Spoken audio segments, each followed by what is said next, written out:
Alice, thank you very much indeed for taking the time to talk to us today about your research. We were going to try and film this outside, but it started raining on us.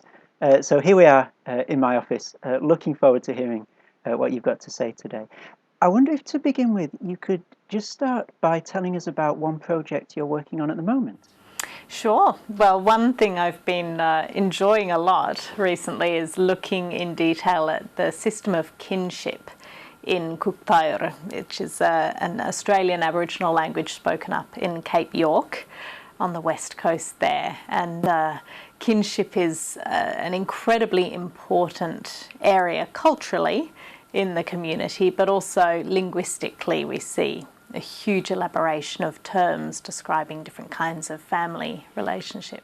Could you give us a little bit of a flavour, perhaps, of how wide that elaboration is, how many terms there are for kinship? Sure. Well, there are a little more than 6 dozen kin terms, and they're much more precise than their English equivalents. And this is in part because kin terms are used to address pretty much everyone in the social universe, particularly traditionally in former times. Anyone who became a member of society who one interacted with would have to be put into the what we call classificatory kinship system. So kin terms like mother, uncle, cousin weren't just used for people one was biologically related to, but also to anyone one would want to interact with. And was that a choice? Can one choose to whom one gives these different designations? No, there's a little bit of wiggle room in the system, but generally how that would be done would be by finding someone you knew in common. So just like, if I meet a researcher from the University of Wisconsin, I might try and think if I know someone who has worked in that department or someone we might know from a similar conference or something. The first thing you would do on meeting someone from a new community would be to say, oh, do you know Mary? Oh, no. Okay, well, we've both been in Darwin. Maybe you've met old Bob. And then eventually you find someone who you both have met and know. And of course, as soon as you've known someone, you'll have a way of addressing them using these kin terms. So I'll say, all right, so I called old Bob Ngethen, which is the word for mother's brother. What did you call him? And you might say, oh, I called old Bob Marn, which is the word for a father's sister's son. And then I'd say, oh, okay, well, in that case, I call you Gaman, mother's brother's wife's brother. Okay, and this is a calculus that can be performed like that. And I've seen over and over and over again people doing this. Of course, people eventually would start expecting that I'd be able to work this out, even within the community, say, oh, I call so-and-so father's sister's husband's son, and then I should be able to work out what to call them. And of course, they just slap their thigh and laugh at me because I was completely incompetent in that basic social function. But it's good fun to the extent one can master the system. It sounds an absolutely fascinating thing to research. I have, as someone who works in philosophy myself, and my primary mode of research is reading books, I have absolutely no idea how you would begin a project like this. Could you walk us through, right from the beginning, how you came to this project, how you learnt all the things that you've just shared with us, your way of doing this research? Sure. Well, when I finished honours, which was looking at a typology, so comparing, in this case, reflexive and reciprocal constructions around Australian Aboriginal languages, which was book research. I was spending a lot of time in the library looking through old grammars, trying to work out what these grammatical constructions were. I was sort of fishing around for a PhD project and not really sure what I wanted to do. I had some interest in learning a particular Australian language in some detail, but I didn't want to sort of foist myself upon a community. It was important to me that there was some reciprocal interest and motivation for collaborating on this research. And luckily enough, my supervisor for the research, Nick Evans, received a fax from the Pomperau Aboriginal Council asking for a linguist to go up there. So it was a very lucky coincidence, really, with the timing. So I went up, worked with them on conducting some language surveys, finding what languages were spoken in the community, and then got to know people. They were interested in having a grammar being written for the language and more language work done. So, And was that the first time that the language had been written down?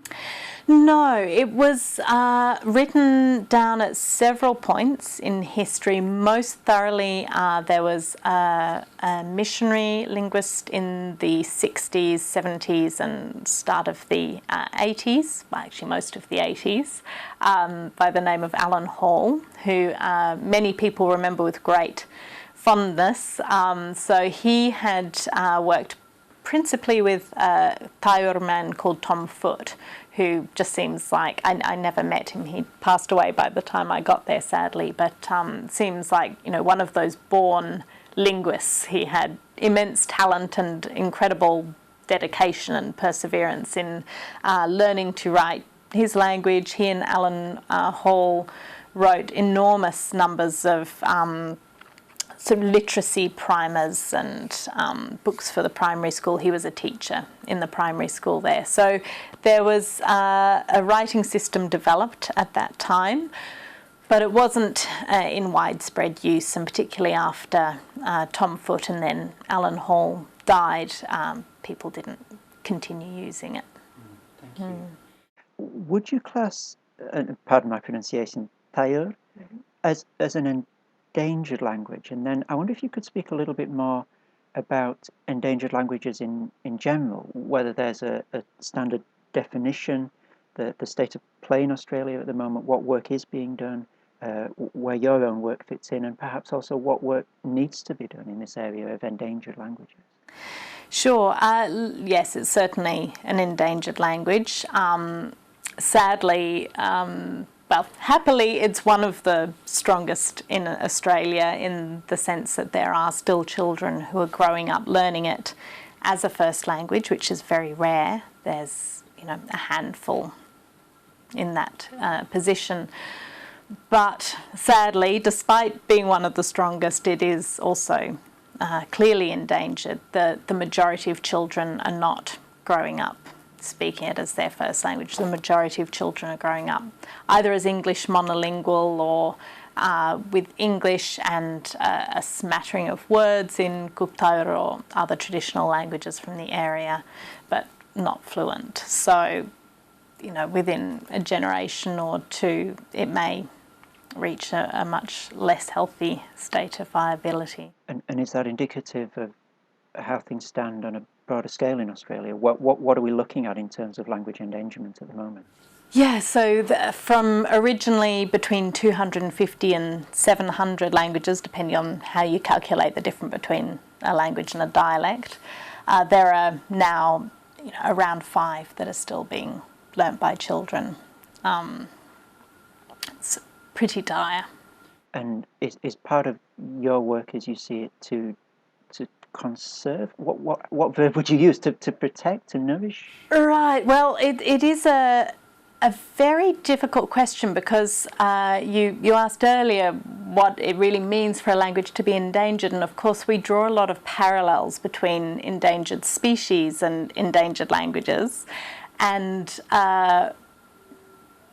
rhetorically, I think it's useful to do that, and often we sort of highlight the role of linguists in helping to preserve languages, which can be useful in applying for grants and so on, but of course in a sense is a real misrepresentation, because unlike animals, which in and of themselves exist, languages are spoken by people, and languages do not themselves live or die. There are individuals who speak those languages or do not speak those languages, and no linguist has the right or duty to tell people you must speak this language or you must no longer speak this language, although of course in Australia's shameful history there was a considerable period of time during which people were told that they must not speak traditional Australian Aboriginal languages. So really I see my role as a linguist as responsive. They're a community of people who have traditional rights to this language. The extent to which I can help them in documenting the language itself, its grammar, but also, of course, language is the repository of, or the vehicle for transmitting stories, songs, a whole host of information. I mean, Nick Evans, my supervisor, likes to say language is an encyclopedia. And so it's an immense privilege, really, to work with people to record what we can through video, audio recordings, writing stories down, preserving them so that future generations can make choices about either reviving them, accessing them for their own use. Yeah. Thank you. Just one final question on what is such a fascinating subject before we move on. We were chatting just before we started the formal interview, and you were talking about how the way in which you learned this language, which I thought was absolutely fascinating. Could you just rehearse that again? How did you begin to come to terms with the language yourself? Yeah, so I mean, again, I think because language is not a species in the wild that one can go and study as a biologist or something, but rather it is spoken by individuals, the way one studies language is inherently social. So I went out as a good young linguist with my notebook and my video recorder and my list of questions and thought, okay, I've got to collect the pronominal paradigm and I've got to collect all the different conjugations of the verbs, and I dutifully try and work through. And of course it's incredibly boring for someone to say, I went, we two went, they two went, and so on and so forth. And so I had, immensely patient and tolerant teachers, but after a time they would become bored with doing this, and what in fact I think worked out much better for both of us was that the process evolved into one more of storytelling. So my principal consultant, Alfred Charlie, who I've worked with for many, many years now, would sit down and start off just telling stories about his life, and often it would begin largely in English with Cook terms, often for family members. So he would say, Nganip ngatan, my father would do this, and gradually weaving in more and more Cook as my language skills grew, until it would sort of switch between longer passages in Cook and then giving a little précis in English that would help me sort of bootstrap my way through the longer stories. So that was a wonderful experience, and I, of course, learnt an enormous amount about Alfred and the community and the culture through this process. But I also started to be able to speak back, ask him questions. I'd often ask, as he was saying, so how would I say what happened next in Cooktaura or whatever? And so he'd teach me these little bits that would help me become something of an interactional companion with him. But of course I was learning all my language from this man at the time in his late 70s.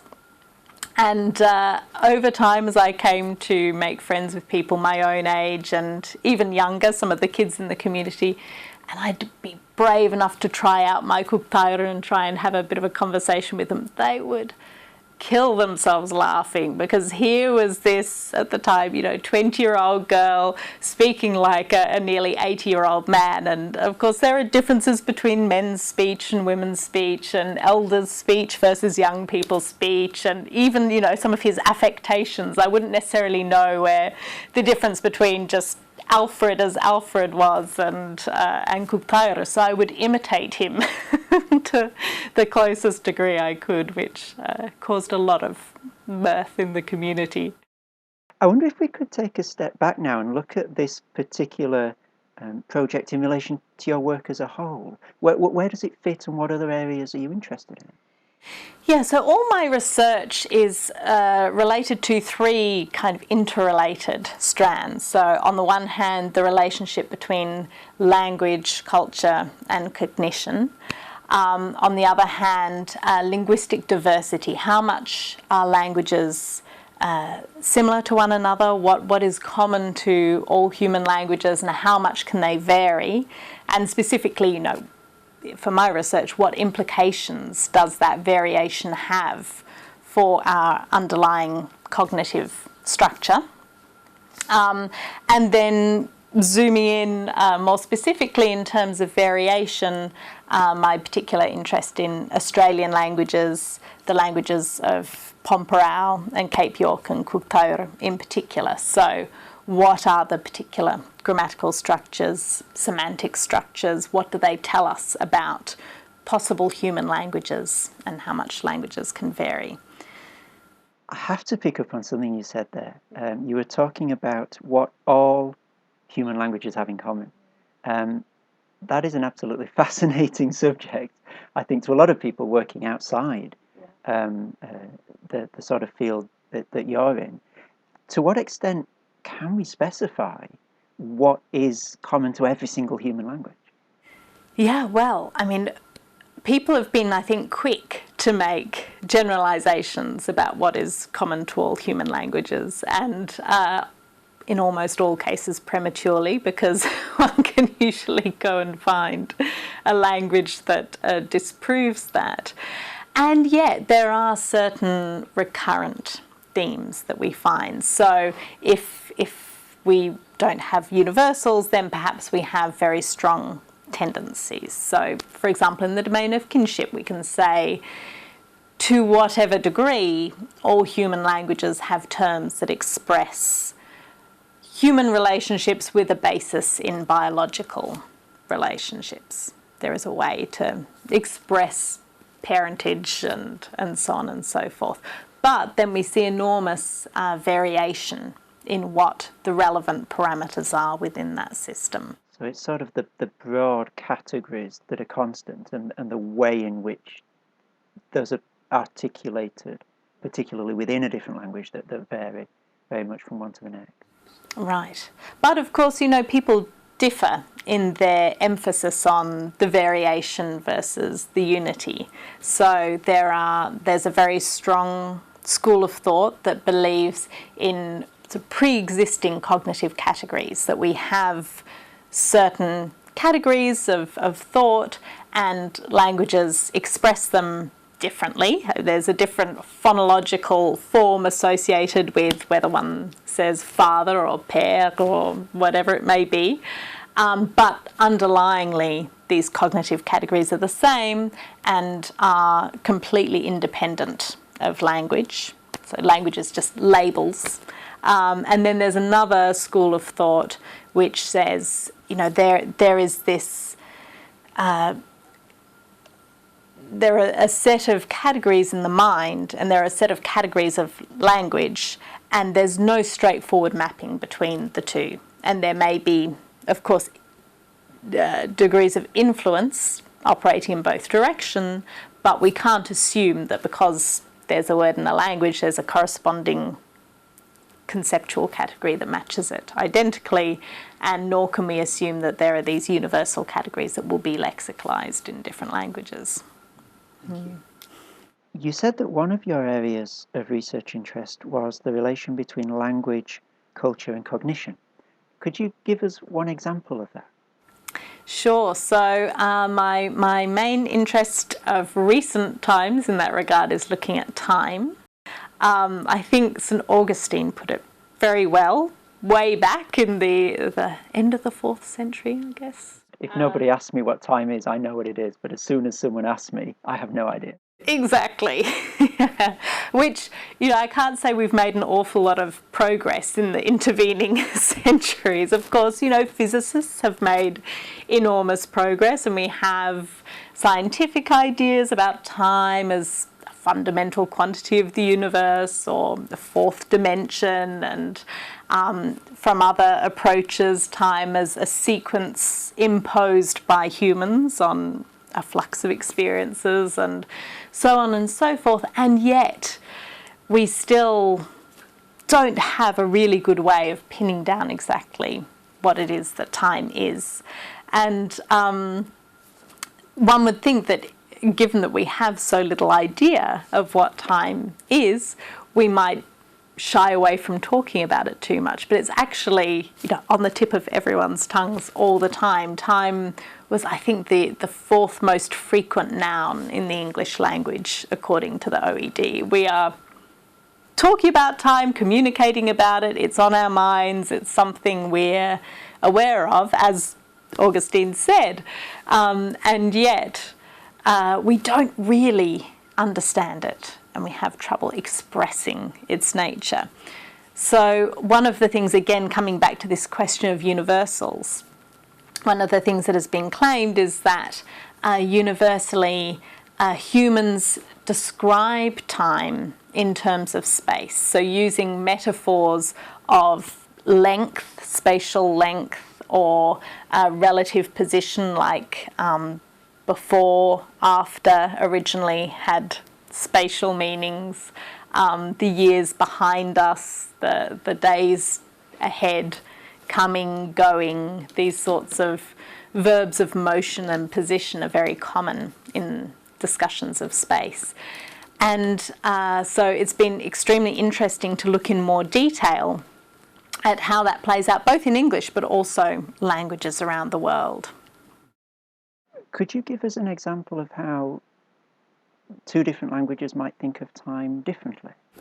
Yeah, so the English metaphors for time have two different kinds of metaphorical mapping, but in both cases the future is placed in front of the viewer or the speaker, as it may be, and the past is behind us. And, you know, we have so many metaphors about this, it seems impossible to really think about time in any other way. But the Aymara from Peru and a couple of other languages, other countries in that region, have the reverse metaphor. So for them, the future is behind us and the past is in front, which in a way makes sense because, you know, we have visual access to what's in front of us and we don't know what's behind us, which when we think about the things that have happened, we know about them, we can think and analyse and remember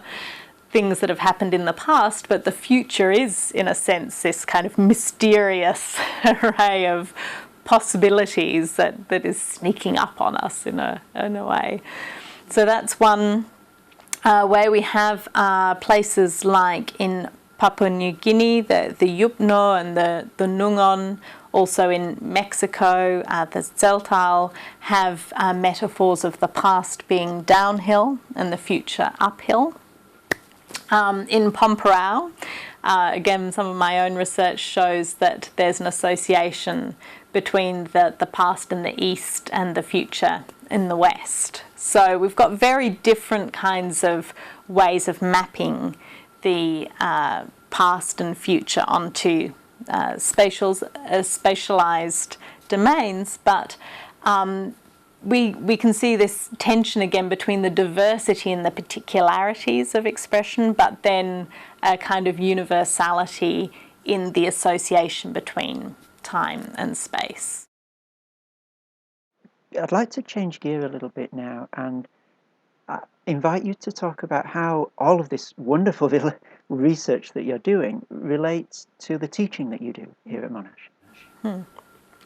Well, I'm very fortunate actually in teaching units that really relate very clearly to my research interests. So this semester I've been teaching the first year unit, which one can really talk about anything and it's going to be relevant because you want to give them a taste of the infinite variety of possible topics one might move into as a linguist, but also the second, third year unit on semantics and pragmatics. So in that semantics and pragmatics unit, I've talked about the kinship system. It's actually a really lovely exercise for them because in Kuktayur, these kin terms that I've mentioned, the words for all different kinds of family, which then extend to everyone in the social universe. They have a kind of intricate internal structure in how the terms relate to one another. So for any particular relationship, that can be described using 4 different terms. There's referential terms where I can talk to you about my father and say nganib ngatan. But if you were my father and I wanted to say, hey dad, I would siat nganin using a different form. If I were bereaved of a father, I would use a particular term. And these bereavement terms, unlike their equivalents in English like widow or widower or orphan, are general to the whole system. So any particular kinship relationship, like even a mother's brother, will have its own bereavement term. So yumantar would be someone bereaved of a mother's brother. And then also hand signs, which get used with deaf people, but also with hearing people across large distances, or when you're hunting and don't want to disturb the quarry, or in any context where hand signs are preferable to spoken language. So again, a father can be indicated by touching the biceps. So you have these different choices between terms, which is relevant to the area of pragmatics when I'm teaching students about how context can influence language use, the relationship between the form of the kin term chosen and the context that is being indexed by that choice of term. But it's also very useful in grappling with some of the different theories of semantics, and particularly the different kind of analytical tools that one can use. So I had students apply a theory known as natural semantic meta-language, which is a particular way of describing the meaning of lexical items. So how would a natural semantic meta-language description of the meaning of father work for this language as opposed to English?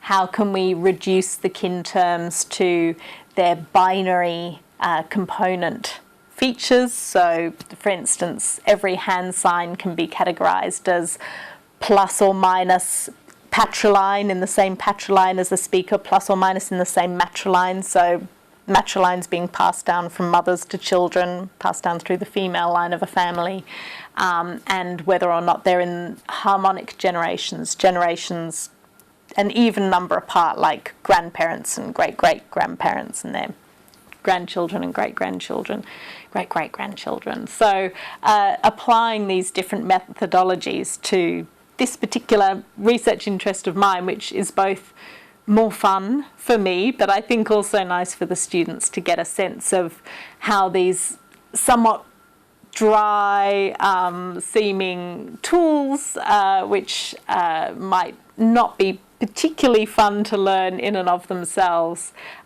they can actually be useful in coming to understand a system that on the face of it is completely baffling to them. It's fascinating. Thank you very much for that insight. As we're beginning to draw towards the end now, I wonder if we could look into the future. Where do you see your research, to the extent that one can ever be a prophet about these things?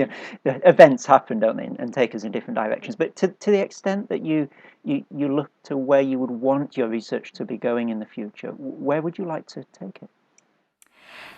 Many different avenues that I'm excited to pursue, but I think perhaps since I've been talking about the time research, something that I'm very excited about there is the fact that, as I've said, we can see this variety and diversity in the structures of language, in the metaphors that different languages use to express time and other ephemeral concepts.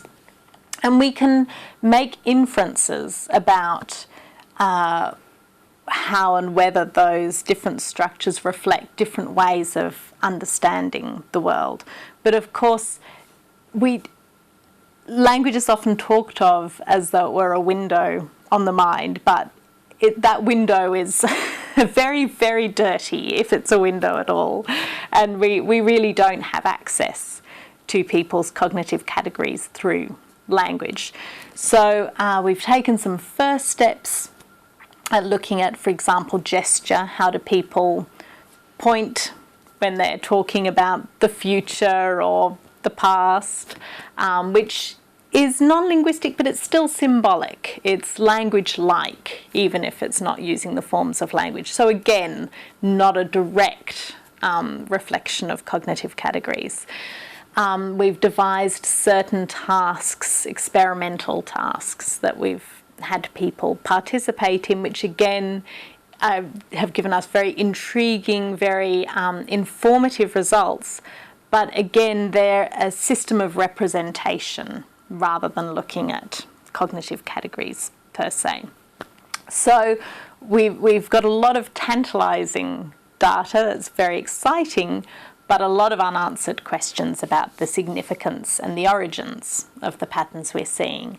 Meanwhile, a lot of psychologists have been doing work with English speakers only, and in a couple of cases, speakers of related languages like Dutch and German, but primarily English, and finding really intriguing results about how English speakers conceptualise time, to the extent that there was a particularly fun study where they attached motion tracking sensors to people's bodies, had them stand up, and then asked them to imagine a typical day in their life as it was 4 years ago. And then they would have them imagine a typical day, what a typical day might be like 4 years from now. And they found that these English speakers were leaning slightly backwards when they remembered their life 4 years ago, and leaning slightly forwards when they imagined their life 4 years into the future. Now this is, fascinating, and it very neatly correlates with the metaphors in the spoken language. Even though they're not speaking at the time, they're just imagining this past time and this future time. I think that's getting closer to cognition as apart from language. So it would be very exciting to run that and many other kinds of tasks that are moving away from the language and the conscious representation of time towards temporal cognition in places like Pomperau, where, do people lean to the east when they imagine 4 years ago? Do people lean downhill in Mexico? Do they lean into the forward space in the Aymara case? So many questions, I think, in this relationship between language and cognition that I'm excited to pursue further. We'll wait with bated breath for that research to be published. Just finally, it was mentioned on one website that you'd appeared in 2 Bollywood films. I don't know how you track that down. Yes, well, appeared is perhaps putting it a little strongly. I remember in the first one, my mum went to see it at the cinema with me, and she was very excited. She said, look, there you are in that floral dress. And I said, no, I'm wearing the silver dress. So I was very, very tiny. Even on the big screen, I remained very, very tiny in a small corner. But I did have rather an obsession with Bollywood cinema, so there were 2 films shot in Melbourne, and I volunteered as an extra for both of them, which was great fun. Yeah. Linguist and Bollywood actress Alice Gaby, thank you very much indeed for your time today. Thank you.